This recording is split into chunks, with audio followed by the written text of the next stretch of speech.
12. Euroopa meistrivõistlused kombineeritud jahi praktilises laskmises on läbi. Nädal aega tööd on selja taga. Mina võtaksin need kokku, et oli ilusat ilma, oli vihmast ilma, oli natukene muresid, aga oli palju mõnda. Kuidas sina võtaks selle kokku?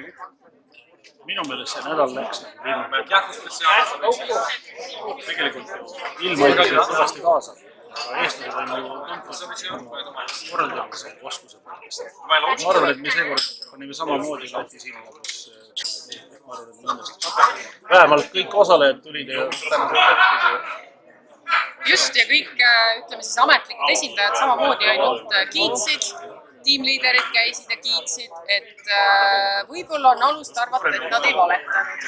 Tõepoolest õnnestus, ehkki algus oli konarlik, siis peaks ütlema, et finišis olime ikkagi esimesed. No jah, muu sokki tehakse ka niimoodi, et seespoolt on ju kõik niidid näha, aga väljapoolt on väga kõik see korraldamine on samasugune. Ja minule, ma ütleks, et kõige rohkem head meelt valmistas see, et tegelikult Eesti meeskond tuli 11 meeskonna konkurentsis 6. kohale ja Tauno Tamm oli 11.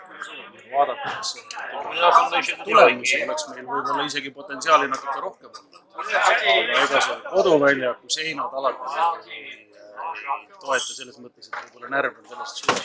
Jahi kahevõistluses oli napilt jäime medalist ilma, et Tauno oli 4. Et ma arvan, et sportlikus liinis meil õnnestus, ma mõttes meil õnnestus, kohtunikud olid väga tublid, sest ühtegi protesti ei tulnud. Võistlejad on rahul. Mulle tundub ka, et jahilaskmine on populaarne sellepärast, et siin käis inimesi ka pealtvaatajateks, et siis jahimehi, jahilaskureid tuli külastada. Väga varane, millal jälle? Kohe, kui oleme välja puhanud, siis tegelikult oli 2021 on Eesti ja Euroopa meistrivõistlus. Kus täpselt see on?